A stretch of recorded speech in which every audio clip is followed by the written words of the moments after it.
Folks, we have teased it last episode, and we have kind of had it in the ether as well. Jason, Dustin, and I welcome you to a very special episode of Yesterdaze. Please enjoy An Evening with Larry Kenney. What if they're not listening at night? So, what would you little maniacs like to do first? 69, dudes! Well, there's a problem right there, Vern. Hey, Willie.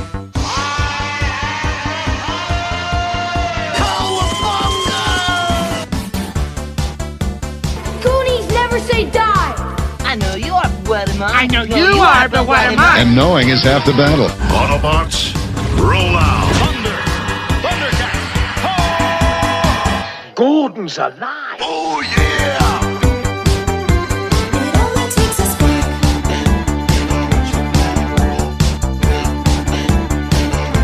It only takes a spark to start. Ladies and gentlemen, our special guest needs absolutely no introduction, but as the hyperbolic hype man that I tend to be, I'm going to give him one anyway. A legend in his field with a truly awesome origin story. He has been a standout voice from our childhood and now even our own children's childhood. He may have influenced your breakfast choices as Sonny the Cuckoo Bird or Count Chocula. He's urged us to taste a rainbow, and he made sure we all knew that this week was indeed the best week ever. He's the Rankin Bass MVP that gave life to Dolph on Tiger Sharks, Bluegrass on Silverhawks, and you know him best as Lion-O in Thundercats. We, however, know him as the hometown boy made good. Folks, please welcome Mr. Larry Kenney to Yesterdaze. Woo! Huzzah! Mr. Kenney, how are you this evening, sir? I'm just great. Thank you for that wonderful introduction. I'd forgotten I did all those things. Well, I didn't, because I have a weird memory.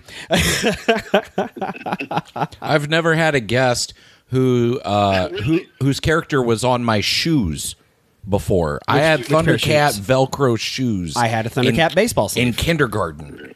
Before, Lion-O on them? Yeah, Lion-O helped encourage me to learn to use laces. But, you know, I was a little hesitant because those Thundercat shoes were pretty kick-ass. So yeah, they're making really nice ones now too. Yes, they are actually. Oh, don't tell Derek that.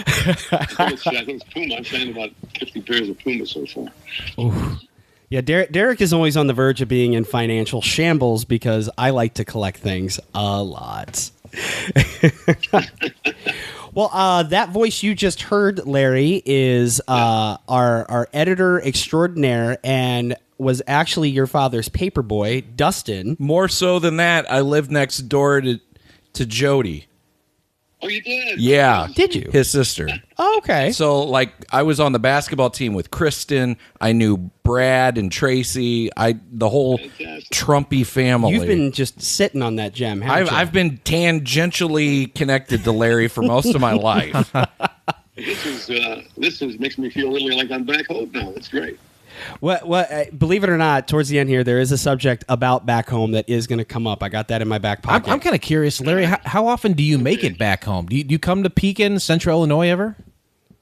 Well, I have been up until when my folks. I just lost my folks in the last 10 years. And my mother just last year. Oh. So I was coming back quite a lot, you know. And I'll still continue to come back, but I don't know how it's going to be as often, you know. Sure, for sure. Because it's life, and there aren't that many people in my family back there left. You know, it's just the, people's grandkids and things like that. But I do love coming back to the area. I love coming back to Pekin every couple of years. And I got another our 60th high school anniversary reunions coming up. He did a con here in Peoria about 8 years ago. Yeah, Peoria Con. 1965 to 2025. Unreal. 60 years. Tell me about it. Well, that voice you just heard is our third man, Jason. We've all known each other since childhood, so we are very familiar with your works. But speaking about back home in high school, that's what's interesting about your career. It starts very, very early at the tender age of 15. Yeah. Why don't you walk us through that a little bit? Because the uninitiated may not know that. I am a giant research nerd, and I know all about it. But could you walk us through that a little bit? Your humble beginnings at PCHS in Peoria, Illinois. No, that's in Pekin, you dummy. You mean Pekin High School in Peoria? Pekin High School and tangentially in Peoria, Illinois. The high school is not in Peoria, Illinois. You said, and I thought you said Pekin High School in Peoria. I forget all grammatic rules when I'm nervous. Well, you're forgiven. You're totally forgiven because my grammar's not too good. It all started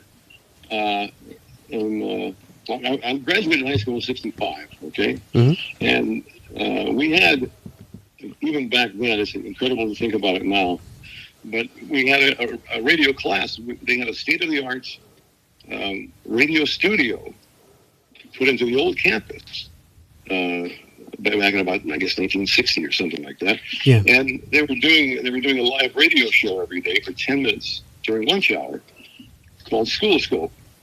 And no, that's not. I'm sorry. I'm screwing everything up now. We did a 10-minute show called Inside Chinkland, believe it or not. I believe it. I believe it. Yep. We are all very aware of Pekin's mascot history up until 1981. So not too long ago.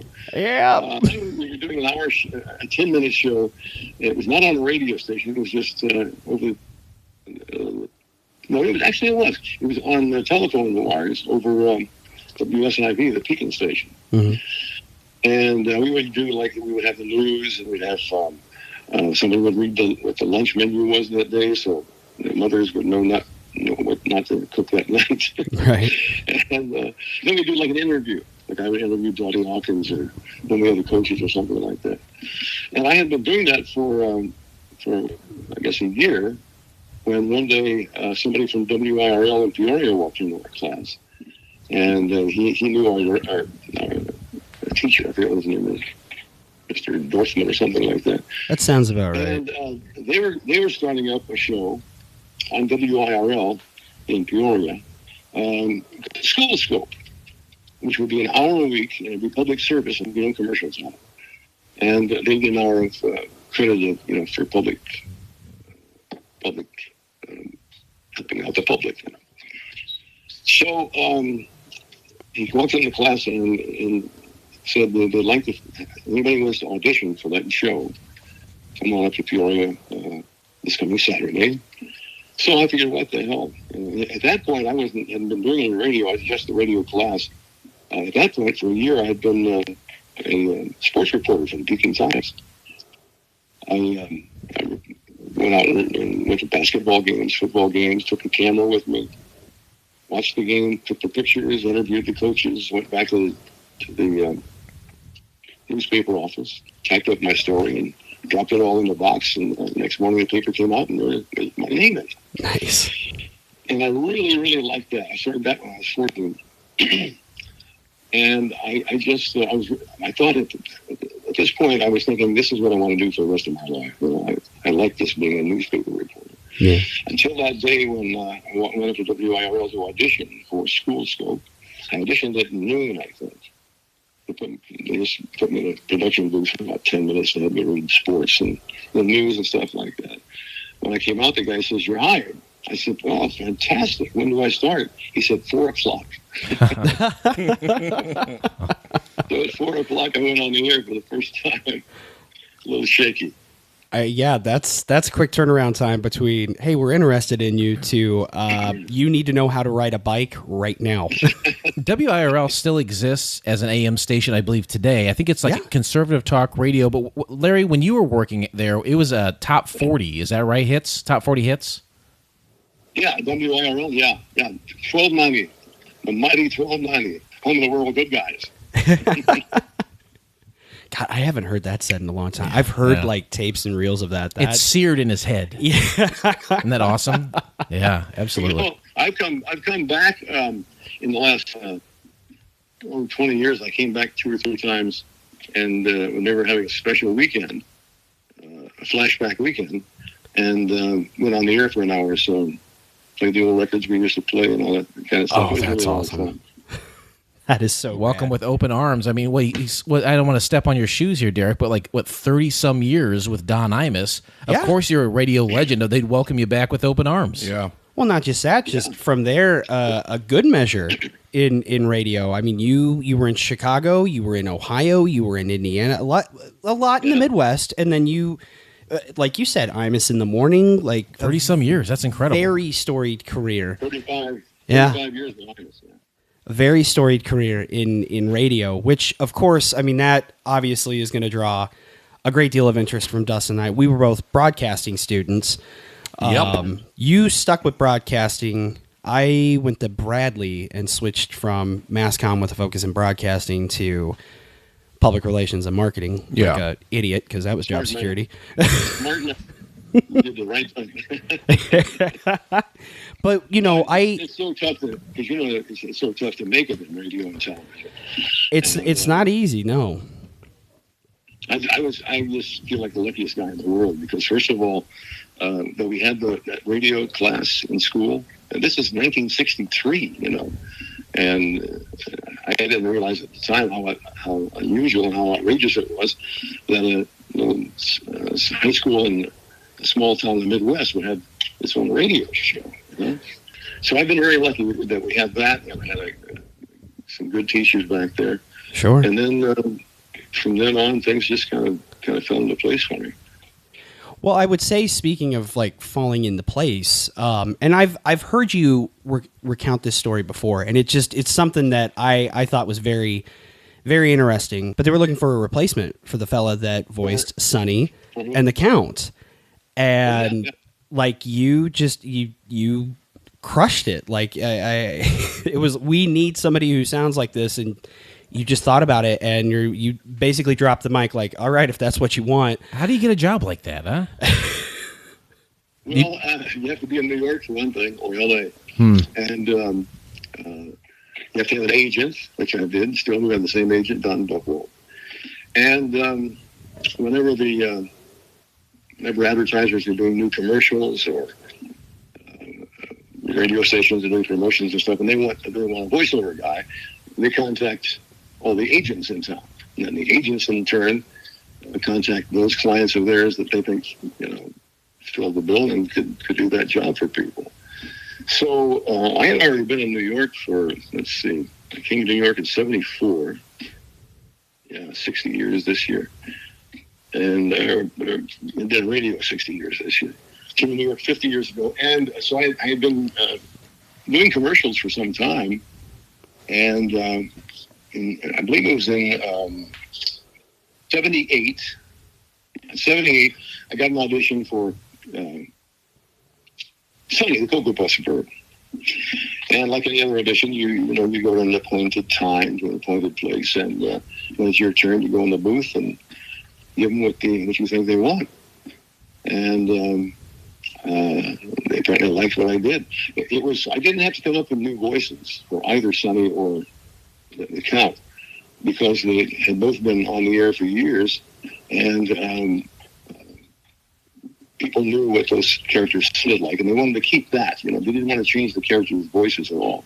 But they had to change because one guy who was doing Sonny at the time, doggone it, don't tell me I can't remember his name now.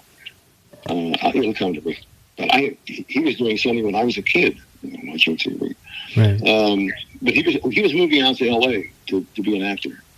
And there's a lot of TV and movies, but I can't hear his name now. And so all they did was play the tape for us of the voice they wanted. And of course, we all knew it because we've been watching it for 20 years on TV. Right. So they said, we're going to hire the guy that comes as close to these voices as we can get. Didn't have to make up any new nuance for him or anything like that. Just sound just like him. And I had to have thank God, a talent to be able to mimic voices pretty well. And it's been an awful help for me in my career. So I did the Sonny bit. Did about 30 seconds of it.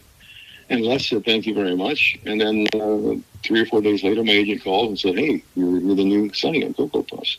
And I said, Yahoo! I mean, I think at that point you kind of have to. And I did that for a year or so, and then the guy who was doing Count Chocula, same company, General Mills, he got pretty old and had to retire, wanted to retire. So we did that same process over again, an audition for the new Count Chocula. And I was lucky enough to get that one. So for 40 years, I did both the Sonny and the Count. Do you like chocolate cereal, though? Not really. Yeah. All right.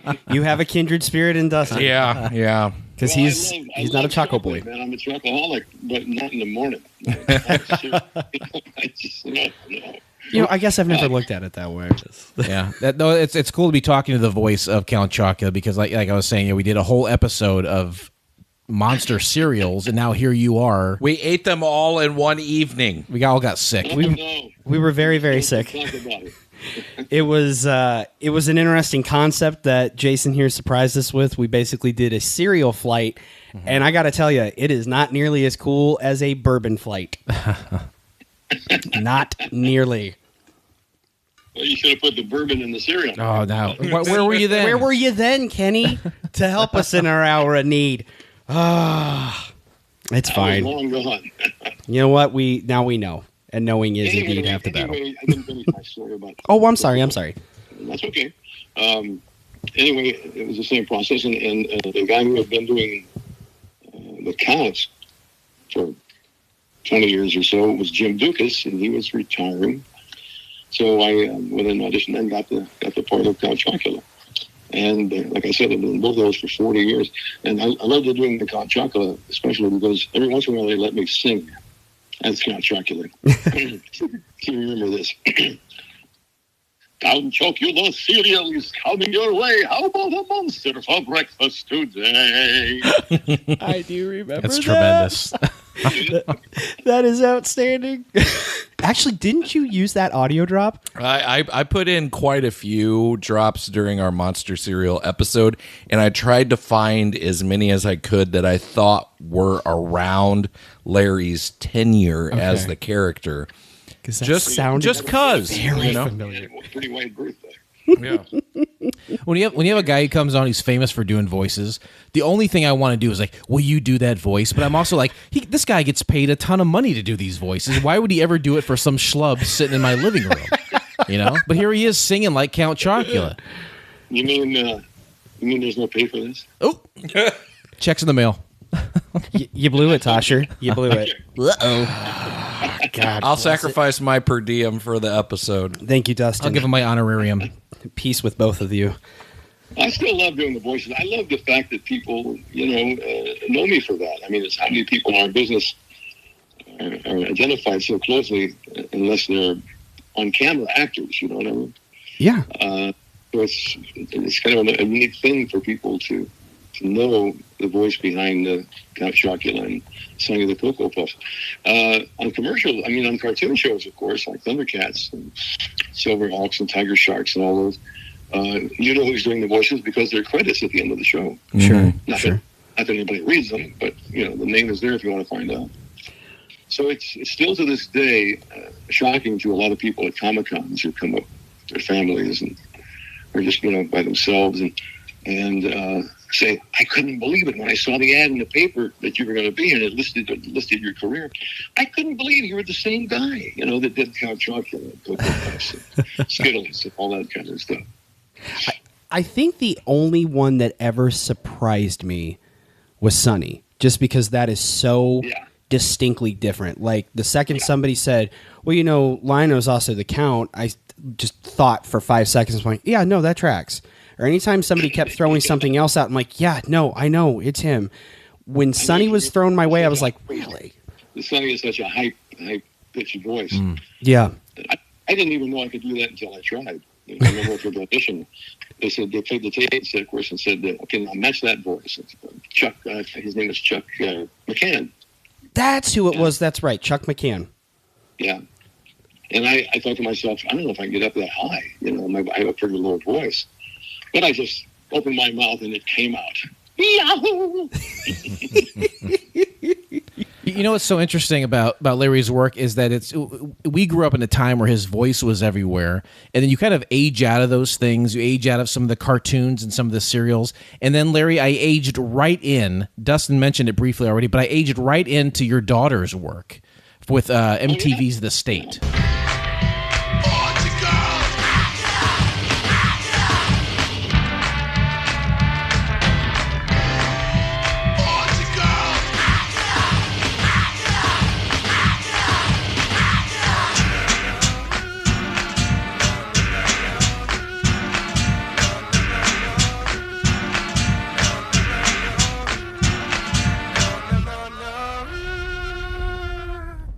Yeah. Larry did work with the state. Didn't you do voiceovers? I was the announcer on the state. That's right. Yeah. It was a family affair. MTV presents the state. Yes. And then I did a lot of, when they would do parodies of commercials on the state, a lot of times they would have me do the voiceover for that too. Easy sell to get a legend on the phone to do your. I'm sure you did it at what's the base rate? Scale. Did you do that for Scale, Larry, back then? Oh, I didn't charge him anything for that. Didn't charge him anything. Good guy, Larry. Dad coming through. That's a good dad. Oh, you kidding me? Good dad. No, I'm just kidding. I probably got, I don't know. It's been so long ago. Probably made $200 every time it was on the air. Dive into your financials for us, Larry, because this is joke's on you. This is actually a financials podcast, not nostalgia. The IRS finally caught up with me. Huh? This has all been an elaborate ruse, sir. You fell for it. I deny everything. Well, that's good enough for me. He's innocent. But Jason made a good point about basically we all grew up with you in a fashion. So, you were of course voicing Sonny and the Counts. That goes into your work with Rankin Bass. Mm-hmm. Then as the years go by, you continue to do more work. You're doing voice work on the state. We are just falling in love with the entire cast, including your daughter. We move on to about college age, and around that time, her and the state have moved on to Reno 911, and we're all watching that. You're voicing Skittles. But then on top of that, like I mentioned, about, I think it was around 2004-ish, the Best Week Ever comes out. Yeah. And it's been this career that's just been progressing and progressing. People our age, we our entire lives practically, whether we knew it or not, your voice was in our head. Yeah. That's pretty wild. Thank you. It really fills my heart every time somebody comes up to my table at a Comic-Con, or I meet them somewhere else, and they find out, they drag it out of me, what I've done for a living. And it warms my heart when people say, you were the voice of my childhood. And I couldn't get away from you. Why are you obsessed with me? Even as an adult, though, like I still dabble occasionally in video games, and it appears that Larry has had a working relationship with Rockstar, like the premier video game company in the world. That and Blizzard are the top tier. And Larry, they keep asking you to come back to do like huge games like Grand Theft Auto and Red Dead Redemption. Now, what's your working relationship like with a company like Rockstar? They're great people. They are so they're cutting edge. When video games came out, it's a whole new thing, and not only for everybody else, but for us actors. It's a whole different way of acting, these video games. And it's become a very close-knit community in terms of the actors who do the voices on the games, because our community is rather close-knit anyway. There aren't a lot of people who do voiceovers, Sure, as compared to just regular old actors, But when you do the games, you have to do such a variety of different things. You're not selling a product, you're just playing a part as though you're on the stage or you're in a movie or something like that. And I really find that to be a lot of fun. And Rockstar has been really great to me. I think the latest thing I I haven't worked with them for about 5 years, but it was Red Dead Redemption 2. You ever played that game? That was a huge game for Rockstar. Yes. Oh yeah. It was the largest, biggest selling. It opened up when they first dropped it, as they say. They sold more copies of it than anybody had ever sold of anything. I believe it, and I think it's still pretty much in that category. Yeah, I mean it's still a series that's going. Yes. Yeah, I wouldn't be surprised if Rockstar made another one the next few years. But your role was like when they unleash all the online stuff. You had voiced a character on the Red Dead Redemption 2 online. Is that correct? That's right. It was what was his name? J.B. Cripps? Yes, sir. I'm sure you haven't forgotten it's my birthday. At least I think it is. Certain dates have shifted over time. Anyway, the old Cripps would have asked you for a case of good brandy. But you know what the new Cripps wants? Yes, tanning supplies. The only gift I need this year. And next year, we'll be millionaires. Yeah. She claimed to be royalty, but she had a head like a pumpkin.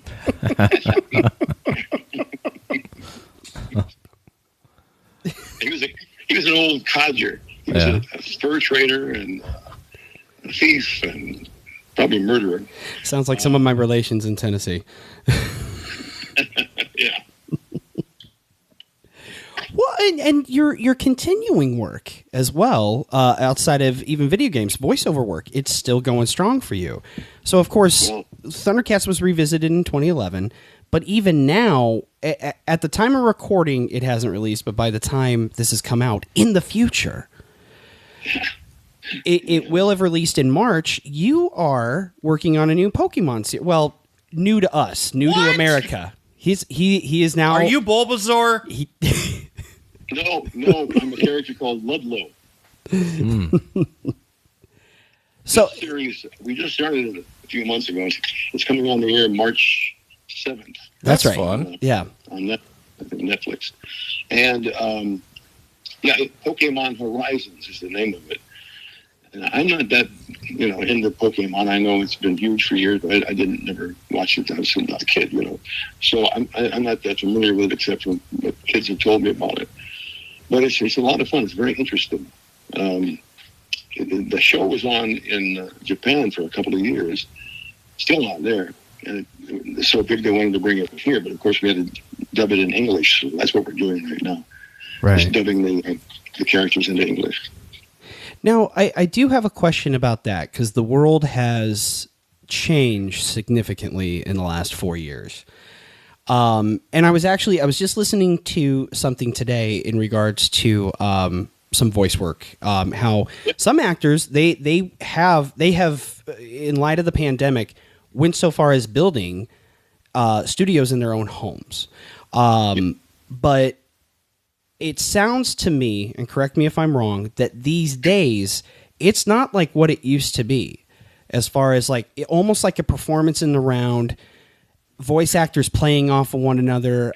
In specifically speaking with you, something that I hearken to in my mind. But you look at the YouTube videos of you and Earl Hammond and everybody messing around in the voice booth and the bloopers from those it. Outtakes are great. And you're having fun. You're having fun together. You're interacting together. You're playing off of one another. What is it like now? Because it seems to me like it's very, I don't know how else to put this, but it sounds very lonely. You show up, there's engineers, you do your bit, you leave. You're not interacting with people. What's it like now? Well, it's exactly as you described it, and it's not nearly as much fun as it used to be. For the very fact that you mentioned, an actor needs people to respond to. Mm-hmm. All acting really is reacting, if you think about it. Yeah. And as you said, we used to do, let's say with Thundercats, for example, there were 5 of us in the cast, and wherever we worked, we were all there at the same time, a semicircle of microphones and copy stands and things. And we were always there. We never did anything just with one person alone, And unless it was just after the session, sometimes the producer would come out and say, Larry, would you just come in? I want you to do one more line for me, or change a word or something like that. And then leave everybody else to come in, you know. But generally, we always recorded it together, and that's the way. Even commercials were that way, and are not today. Today, you could be in a commercial that has 5 different voice actors on it, and you're in the booth by yourself. And you finish, and then go home, and the other guy comes in and does his stuff. Not nearly as fun, and I don't think actors. I don't think we are able to get our best performances out. You have to do it. You have to do it yourself in your mind, you know, because you don't have that stuff to bounce off of and to have fun with, as you said. I can imagine that being, especially coming from such a storied traditional background of having that. That's got to be a very odd transition. And it, you know, there is something to be said of being able to play off of, you know, an ensemble cast. Like take us, for example, we're 3 guys and we've known each other for pretty much our whole lives. Jason and I have known each other since we're 7. Dustin and I have known each other since we were 15 and 16, respectively, 16 and 17. And now, like when we're on the mic and we're talking about a property, one of them just either needs to look at the other and they know how they're going to screw with me or they'll look at me a certain way or say something. It's almost like a code word or a cheat code. And we know what's about to happen. And it's not the sound, pardon my French, up my own ass about it, but it just ends up turning into something that's just north of brilliant. And I don't think it would happen if we weren't all sitting together. No, it doesn't happen very much anymore. I don't know if you guys have ever heard the outtakes of Thundercats and Silverhawks and all those things on the internet. Have you heard those? Samaflange and Earl Hammond in the affectation of Mumra going, motherfucker, has lived rent-free in my head for, 10 years? I should have known the Territor didn't mean us any harm when the Sword of Omens didn't obey me. And anyway, it was just plain stupid to assume it might be bad. Just what the fuck am I talking about? I want to see your tits, my dear. Motherfucker! You fucking dog, yeah! Shut the fuck up! Get over here, bitch! Ah, damn! Run out the fucking plank, boys! Come here, motherfucker. You gotta snap out of it, Lion-O! Call the Thundercats before... Shut up, you fuck. And keep your foot off that blasted samoflange. What the fuck is a samoflange? I have to do that again. Oh, Lion-O! We're not... What's the matter, Snarf? You got a cold. It's when Wily Cat and Kid are pretending to be the most helpful that they're dropping their pens on the thing while I'm talking. Let's find the mega condenser. I'm saying that too fast. Let's find the mega condenser. Still going too fast. What's wrong, Lion-O? Oh, fuck, here it is again. What's here again? That thing, that mega thing. Want me to say it? Yes! I'm going to put this one right between her pretty. That's the line of the show right here. Well, the funny thing about that is, back then when we were doing the show, you know, back in the dark ages, we started recording Thundercats in late '83, I think it was. Mm-hmm. And back then, for years after that, you'd go in the studio, record something, and the only people who ever heard the outtakes were the engineers, the recording engineers, and the people in the room, us and the writers and people like that. Yeah. But one day I come home 40 years later, and my son says, Dad, you got to hear have you heard the outtakes? Silverhawks and Tiger Sharks on the internet. I said, what are you talking about? He said, oh yeah, it's a whole bunch of you guys breaking each other up and swearing and laughing. And I said, that's on the internet now? Because back then we had no idea anybody was ever going to hear it. So you didn't kind of govern yourself for it. No, there was nobody knew about the internet. They're called outtakes because the engineer would just cut them out of the tape. Yes, we used tape back then. And we thought, throw them away. But apparently not. No. I'm glad they weren't. Yes, yeah, I will say it's fun to see that. It's always I have always enjoyed whether it's movies or voiceover work. I do enjoy the bloopers. So I'm that dork who my friends all the time are like, well, it's on streaming. You can download it digitally. No, I want the physical media. I want the outtakes. I want the deleted scenes because I like seeing actors having fun together. It counts. Yeah. It's awesome. Yeah, it's counts. awesome. And I mean, like even at good old PCHS, I was in theater and I was on speech team, and half the fun was sitting there running lines or working on a scene, and you're tired. It's like the fourth time, fifth time, 10th time you're trying to do some stupid scene and you can't take it with you, and you just all start busting out laughing because somebody did something a little different, and then it makes its way into a performance or whatever. There is something to that. So I love that they exist. I'm sure you were initially like, oh no, this is bad. As a matter of fact, I said I listened to a couple of them, and with Tanner, and I said, oh my God, no! Oh Jesus, I can't believe that's all, everybody can hear that now. He said, what's the matter, Dad? They're funny, and I said, yeah, but the show is for kids, and I'm afraid kids are going to hear that now, And I looked at him and he said, Dad, those kids are 40 years old now. I was just going to say, truer words have never been spoken. We're okay with 4-letter words now, Larry. Yeah, and in some cases, our children say them. Mm-hmm. I've got a question. Larry, I want to ask you about legacy. You just mentioned Tanner, who had done some voice work with Grand Theft Auto 4. I'm curious, is that something Tanner wants to explore? Is Tanner a voice actor himself? And do you... No, he's not? No, go ahead. Oh, and I wanted to ask you about your legacy with all this work that you've done. What do you look back at and you're like, if anything, I want people to remember me as this character or for this thing? You talking about Tanner?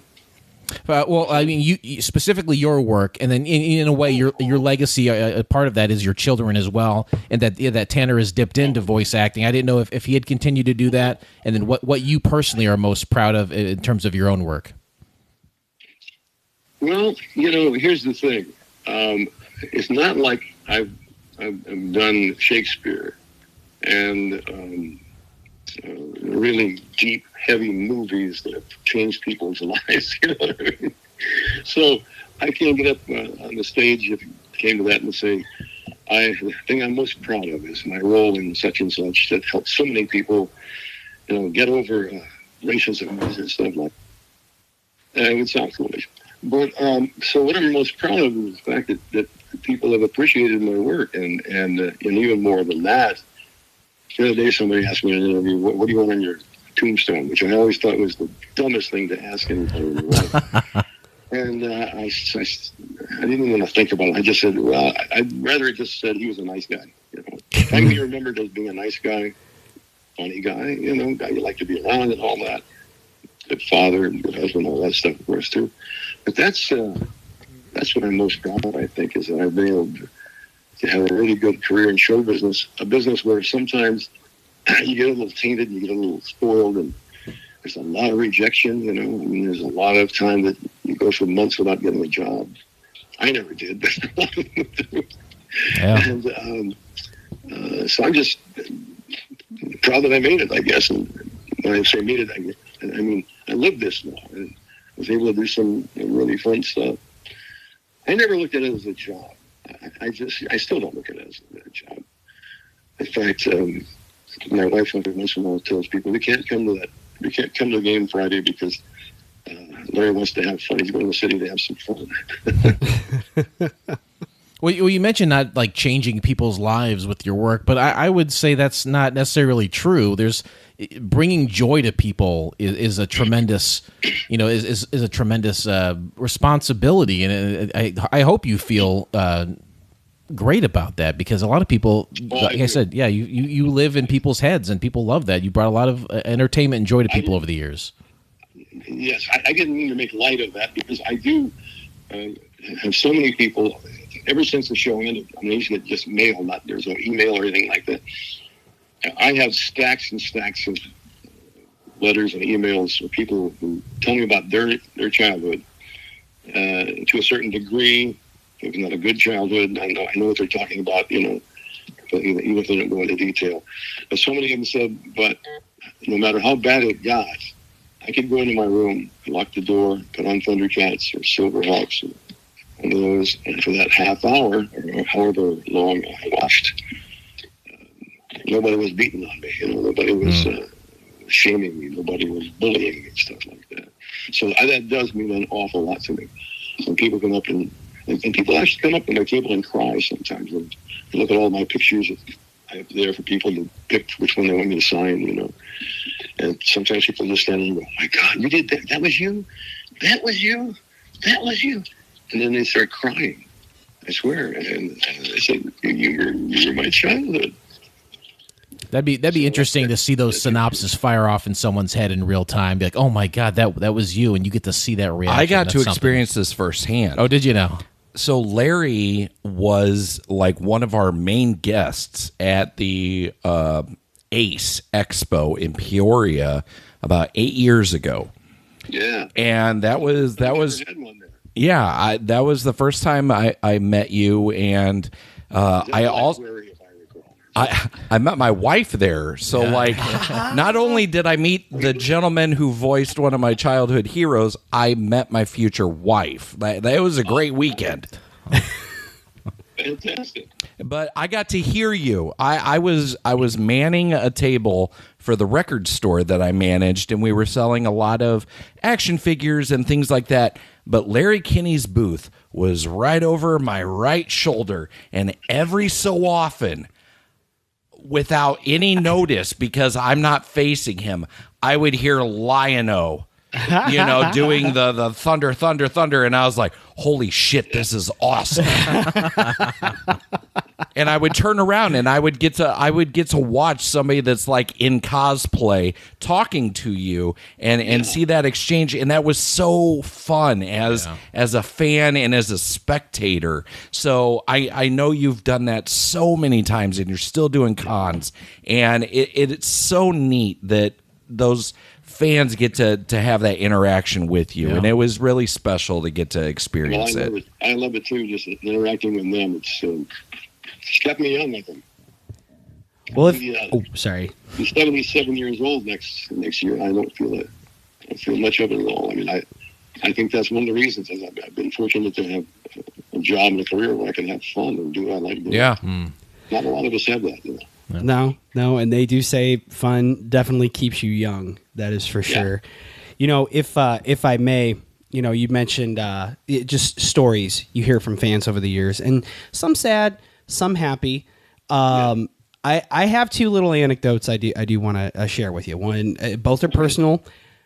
Full disclosure, one is sad, that I will keep brief, but it's ultimately good and leads to the second one. The guys here know that you and your career, it personally, on a personal level, means a great deal to me. And I said as much in a fashion when I first reached out to you.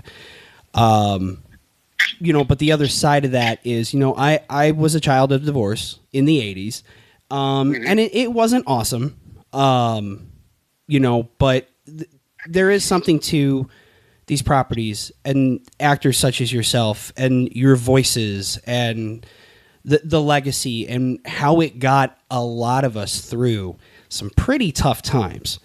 So, I can remember I was scrawny. Like I'm built like we've said it on the show, a federal mailbox these days. It's like a linebacker got put in a trash compactor. But up until puberty kicked in and my bone density changed, I was scrawny and I got picked on, I got pushed around, my parents were divorced, and I was scared. The world was a very scary place to me. But when I was scared, I would often think of Lion-O talking about being brave and planting your feet or doing the right thing or standing up to somebody doing the wrong thing. That got me through a lot of tough times, my friend. It really, truly did. And it helped make me the man I am today, as corny as that may sound. And that led to me being. I hear that one. I hear that line all the time too, and I just love it. Well, and in many cases, it leads you to being the parent that you are. And these guys like to joke that I inflict my past interests in childhood cartoons on my son. He does, in fact, love it. And I gave Thundercats a shot about a week or two ago. Like, all right, let's see. Yeah. Let's see how he responds to it this time. I tried it when he was about 3. He wasn't quite sure what to make. I think Mumra scared, which stands to reason, scared the crap out of him. But this time, Kenny, he couldn't stop watching it. Like, for real, Mr. Kenny, he could not stop watching the show. He was engrossed. And it's like we're trying to get his attention, and we'd finally pause it and like, Henry, that's my son's name. He's like, what, Dad? I'm watching. What? I was like, okay. He's the right age now. He's at that sweet spot. He is at that sweet spot because that's about the age I started discovering it. But then he did something that, my God, it made me so proud. He goes into his room. He's playing with some toys, and why he didn't reach for the power sword he had, I'll never know. He grabs his Ghostbusters neutrino wand, the proton pack wand, comes out, jumps on the couch, and he straight up did it. Thunder, thunder, thunder, Thundercats, ho, and stuck that thing right in the air, almost hit the ceiling. How hard did you weep, Derek? I just clapped my hands. Shauna said, "You just made your daddy's heart so full," and then I wept like a little boy with a skin knee in the bathroom. I didn't cry, but I definitely laughed. I'm getting that feeling right now for telling me that story. I love to hear that. It was Larry. It was the coolest thing ever. It really was. I'm glad to hear it. So, I mean, how many people are? We all have different jobs to do, and do as well as we can. But how many of us get the pleasure of having people come up to you on the streets or come up to you you've never met or anything like that, and just tell you, "Thank you, you made my childhood great, and you made me laugh, you made me this." And I think a lot of people in my business just kind of take that in one ear and out the other. They're so used to hearing it, but I don't. In fact, those people who come up to my table and they start tearing up, I go, "Damn you!" And I start crying. You're a good guy, Larry. It's very sweet. Oh, thank you. It's those Midwest roots. Exactly. You got that Midwest genuineness to you. You didn't lose your roots, babe. Thank you, man. Hope I never do. Speaking of roots, if you ever wanted... Was he in Roots? No, you fool. Oh. Toby. I thought there was a plot twist. I had no idea Larry Kenney was in Alex Haley's Roots. I can't say that I remember him in the cast. But Larry, if you ever want to come back home and possibly be the Grand Marshal of the fabled Marigold Parade and Festival, would we call him a producer at this point? Who? The fourth man, Ben. Oh, Ben. His wife. Oh, she's got juice. We can make it happen. We can make that happen. That'd be awesome. Well, okay. That would be cool. I would do that. I have to tell you, though, that for years and years, some of my family back there have tried to get city council or whoever decides, and they said they've always just said, no.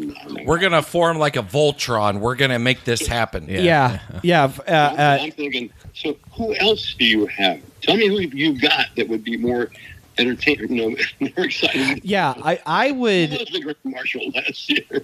I used to be a car salesman, and I will toot my own horn on this. I could sell a ketchup popsicle to a woman in white gloves. Not only that, a gentleman that two of us involved with this show are sleeping with somebody who has influence on that. My wife has connections, and Tiffany is a big wheel. So you know what? If we want to make this happen, well, we'll just withhold sex until they get Lino here in a convertible. That'll work. Yep. Works like a charm, right? That's how that works, right? Nice. Don't wait too long, though. I'm at an age where I feel great and everything, and feel like I'm 15, but things do happen. I try to be safe about it. I don't buy green bananas for one thing. Are they dangerous? I don't like bananas, period. Neither do I. They're God's cruel joke. I'm so old, and I never know exactly how much more time I have, that I don't do things like buy green bananas. Now I get it. God bless it. I'm sorry. It has been a long day. Should we have given you how old are you? I was never very good at yes-anding. Well, I'm getting nasty looks through my glass in my office here. I was just going to say, it is... 5 more minutes, hon. He's just like us. He's like us. He's just like us. 5 more minutes, sweetie. I was just going to say, we are getting to the end of the road, as it were. And I just want to say, we really do appreciate you, taking the time for 3 kids, basically, from the old town, and making a little time for us, and just talking about your past, your career. It's been amazing, and honestly, a very true honor, sir. I hope you know that. Thank you so much. And I appreciate that. I can tell what you're saying about how you feel about me and all that stuff. I can tell in the questions you ask. I can tell in your answers, the responses. So I want to thank you. It's Derek, Dustin, and is it Jason? Yes, sir. Yep. Okay.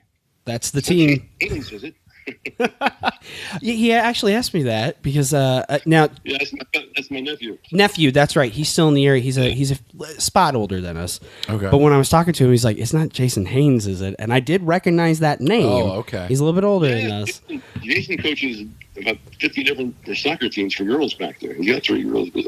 That may be where I know it from, because I know a lot of people with kids playing soccer. He's also a prison corrections officer back there. Oh, wow. Yeah, I think there's a tangential connection, because I had some friends that worked in corrections. What? I have some friends behind bars, and they're like, boy, that guy really took care of me. I thought you knew felon female soccer players. Yes, that's what it was. She was a hell of a kicker, but she got in trouble. And Mr. Haynes would slip her smokes because she was on good behavior.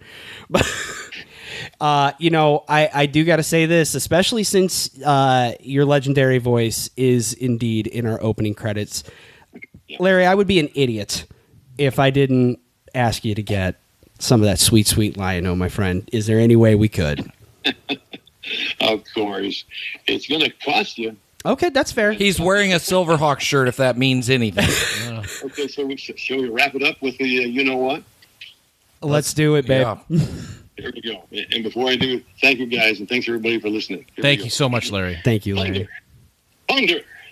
Thundercats. Ho! Oh, that's the good stuff. Ladies and gentlemen, Mr. Larry Kenney. Thank you so much. We love you, Larry. Thank you, sir. And we will be back after this brief message.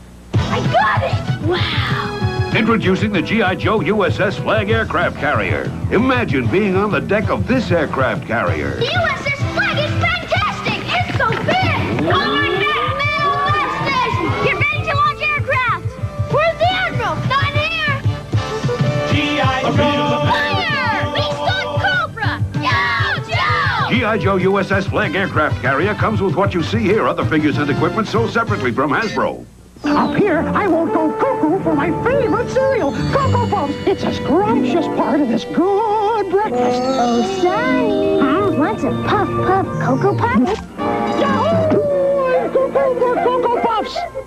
It's the secret of mask in a ring. Inside my Cocoa Puffs. What a great ring. It's like magic. One flip, the helicopter becomes a jet plane. You won't believe your eyes. Mask Magic Rings, 1 of 5 in specially marked boxes of Cocoa Puffs. For the honor of Grayskull. Now there is She-Ra, Princess of Power, coming your way every day. I am She-Ra. Join She-Ra and her friends as they strive to free Etheria from the powerful forces of Hordak.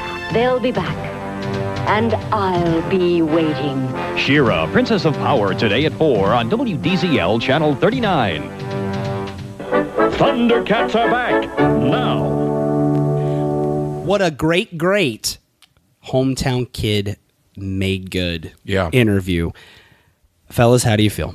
I walked where Larry walked. You did.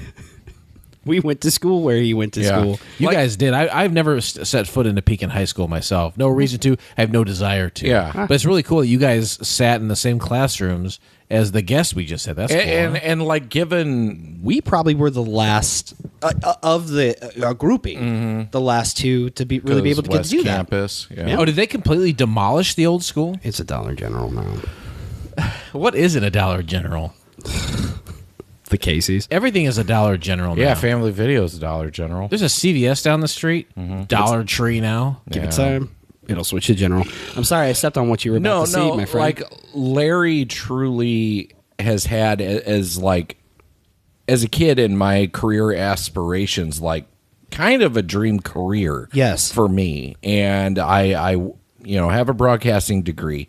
I do podcasting as my way of using those skills. It's not what I get paid for, but it's what I enjoy doing, and I do it independently. But this is a man who made an entire career by happenstance, in some ways, but just the right place, the right time, with the right talent, and being able to use your voice, and such a great distinct voice, to do so many things with it that have endured through the years. That's pretty damn impressive. Bill Murray would say, if you could choose to be rich and famous or just rich, just choose rich.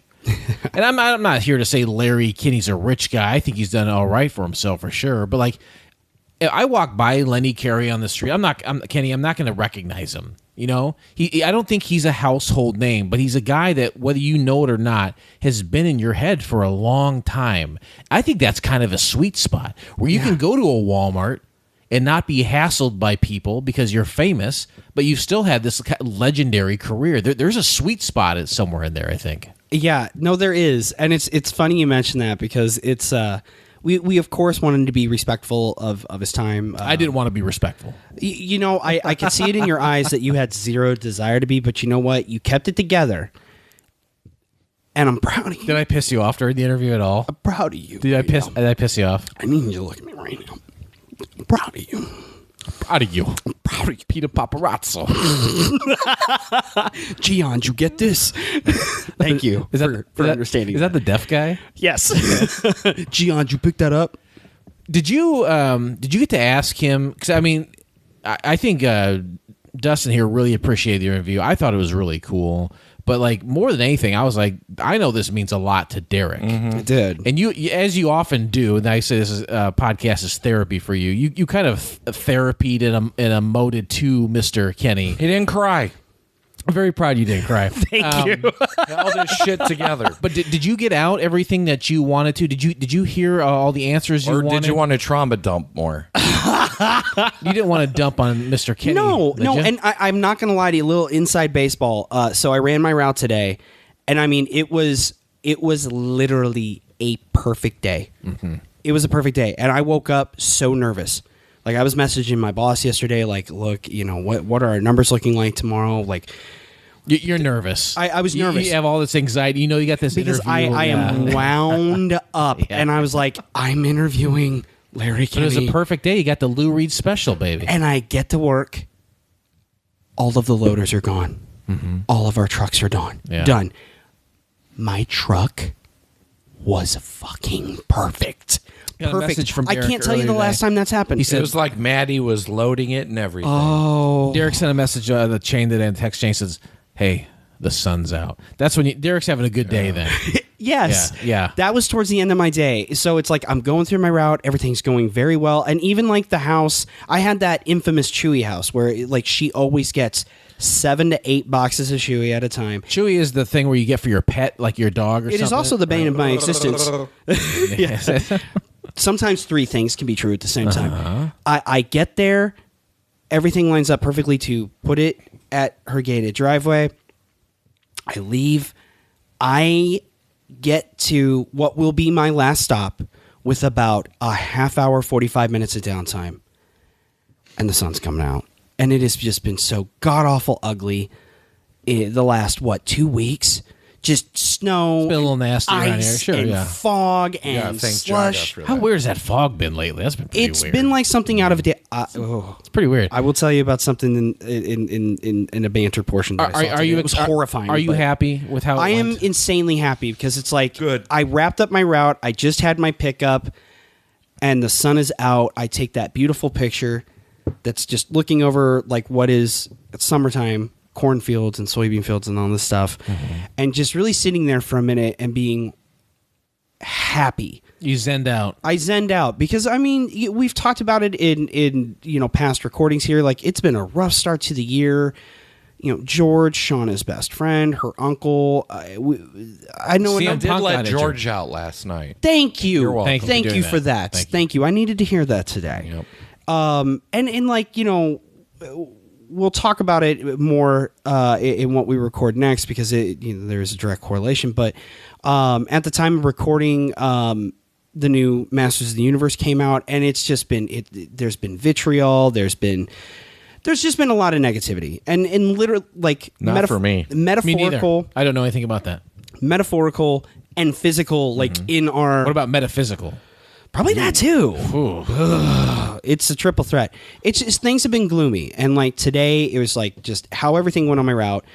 A nice sunny afternoon, a sunny drive in. Yeah.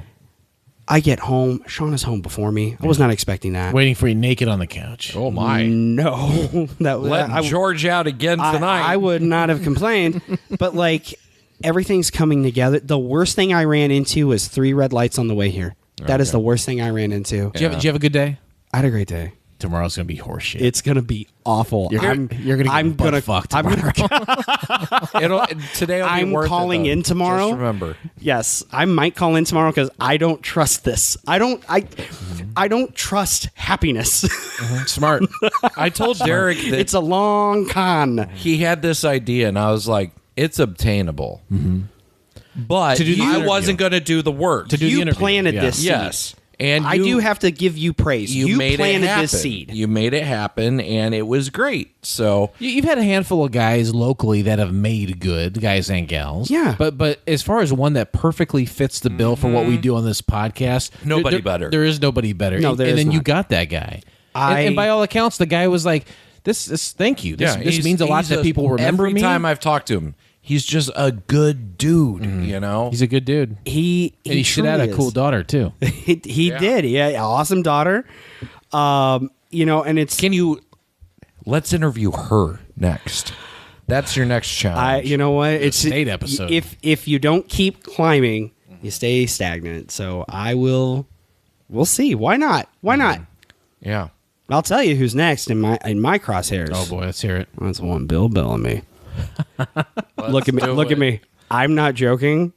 I'm working on that. Oh wow! Because I got some people who can help me. It's like 10 degrees of separation. 10 degrees. That's a lot of degrees. Sometimes something is funny, and then when it becomes real, it becomes scary. You're gonna watch Batman and Robin, motherfucker. If you do get Bill Bellamy, I promise you, I will do a ton of research. I will do so much research. I will do Nardwuar levels of questioning for Bill Bellamy. That's my promise to the I love it. Yesterday's podcast listening audience. That's what we call a Jason Tosher guarantee, and you can take that all the way to a cash checking or check. You can take this episode to the bank because I'm going to bet this is going to be our number 1 episode. I got a feeling this is going to be a big deal, and for what it's worth, I didn't do this and seek this out for it to be a big deal. I am truly impressed with Mr. Kenney's career, and I said it in the interview. His work did mean a lot to me. Jason jokes the show is therapy for me. It is. It's a funny joke, but it is therapy for me, and I do find a lot of comfort in these old properties. And it does feel very good to share these things with my son. And I see other collectors and influencers and stuff getting to share these things with their kids. And a lot of these creators and collectors, they didn't have the easiest lives either.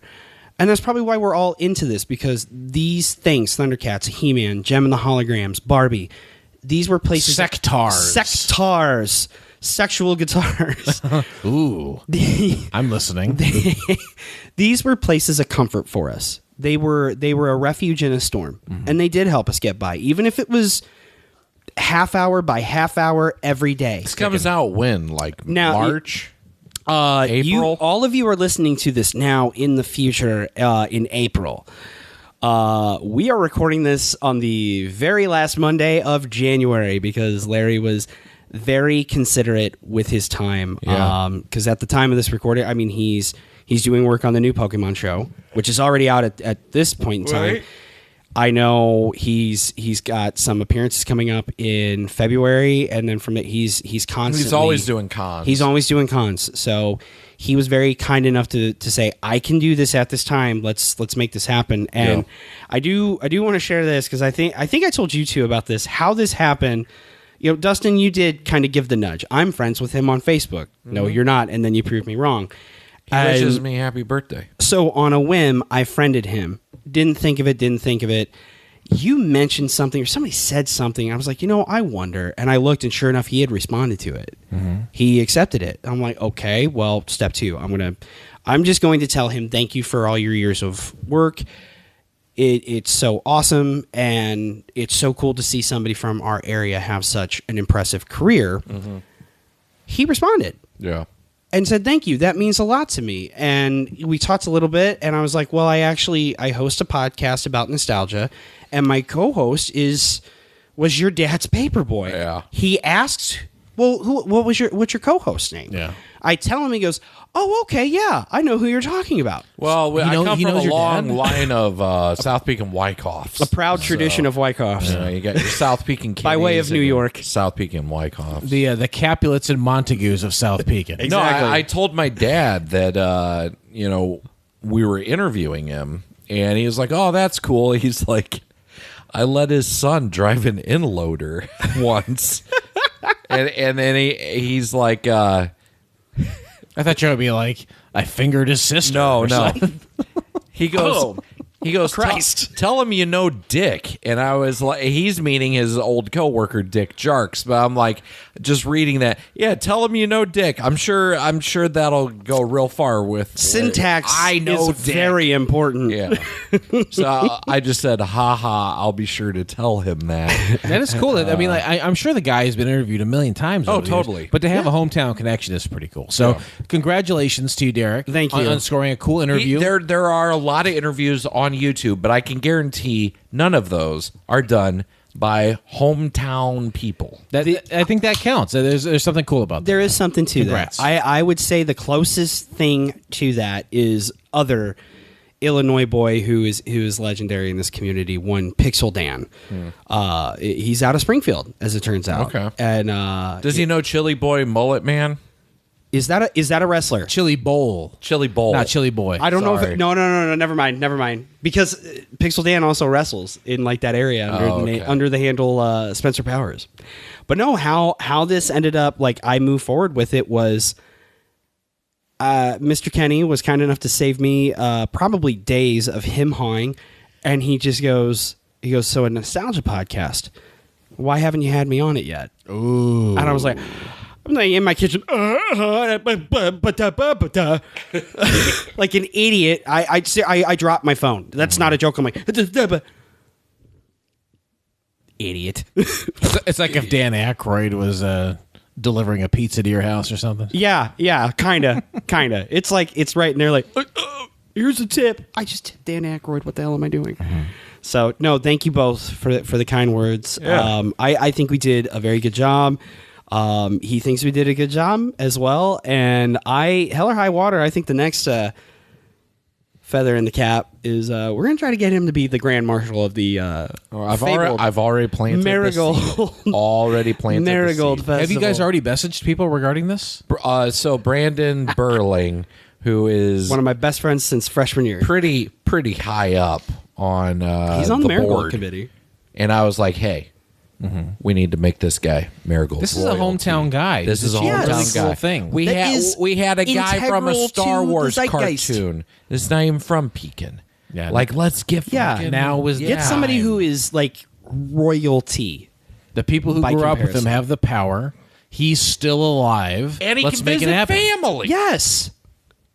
Wouldn't he love to have a paid trip back home to see his family? Yeah. I think the answer is yes. Yes. Yeah, he absolutely. did at that Comic-Con a few years ago. So let's do it again. Travel costs blow. Dustin and I are gonna see what we can do. So I had a blast doing this, gentlemen. I thank you so much. Yeah. For doing this with me. Hey, thanks for this is great. Doing this whole Rankin Bass month. Yeah. It was a blast. It was a blasty blast. It was really fun to dive into these. Rudolph, all of them. I hate you. He did a voice on one of the Rankin Bass Christmas specials. We didn't get into it. Is Rankin Bass those old stop motion animation They also ones? did, yeah. There was one in the 80s that came out, and he did the voice of like this like frost demon something. I remember it from when I was a kid. I didn't know it was him. Crap, I could Wasn't see it that in my head. Elliott Smith's band? Yeah. Frost Demon? Heat Miser. Oh, that's what I'm thinking of. Heat Miser. Thank you. Wait, Heat Miser, you mean the host of Ancient Aliens? Uh-huh. Oh, okay, gotcha. But with that, folks, our lovely walk and delightful evening with one Mr. Kenney comes to an end. But please come back next week. We're going to do this all over again, jumping into your favorite nostalgic properties. We don't even know what we're talking about because it hasn't been planned yet. We right? honestly, that is... Thanks for pissing on the illusion. Hey, I'm just saying. I know what it is, and I still don't know what to talk about. Is it gonna be Laugh Olympics and Battle of the Network I honestly don't know. I don't know what I enjoy at that. this I think point. that's a good double bill. At this point in time, It's a good double bill. I have no idea how we're kicking off. It's May. either that or Bill Bell a month. Patrons choose. We're going to do a poll on the adult orphan video, and you can vote which one you would prefer. How about we do this on a? You want a bouncy Linda Carter? You want what was the other thing I said? I distracted Laugh myself. Olympics? No, that's involved with that. Yeah. You got bouncy Muttley and bouncy Linda Carter. You choose. Or choose your own adventure. Well, folks, that is going to wrap it up. You can, of course, catch Dustin and Jason every Friday. On Radio Rewind. Look at our Drunken Lullabies feed. It is on the Drunken Lullabies feed. We do a good job. They do a good job. It's pretty entertaining. It's a good show. It's a good show. It's a hilarious romp through 40 years of popular music. You're listening to Joe Rogan for 3 fucking hours. The least you could do is listen to our show for we got music. hours. Yeah, and Jason Less and Dustin R-words. do their own work. It's not like, Jimmy, can you pull that up? No, Dustin pulls it up. I do it all. Yeah. Jason references it. I'm sorry. I'm not sausage like in appearance. And you know what? I'm going to be so bold to speak for Radio Rewind. You're never going to hear Alex Jones on it. Whoa. Unless the closest approximation to that is going to be me going on the show and to talk about the frogs turning gay. And I could do MMA commentary just like he can. The show has room to morph still. I think I could do it all. I could be on Just Shoot Me. It was talk radio. I could be on News Radio. News radio, that's what it was. It was Stephen Root and Dave Foley. But I could also be on Just Shoot Me. And Mira Tierney. That's how good I am. Candy Alexander, Vicki Lewis, and Phil Hartman. John Lovett. Okay, we are going to wrap this up. No, do we have to? Goodbye, everyone. Goodbye, everybody. We'll be next week with a show. Next week, come back for show. Bye.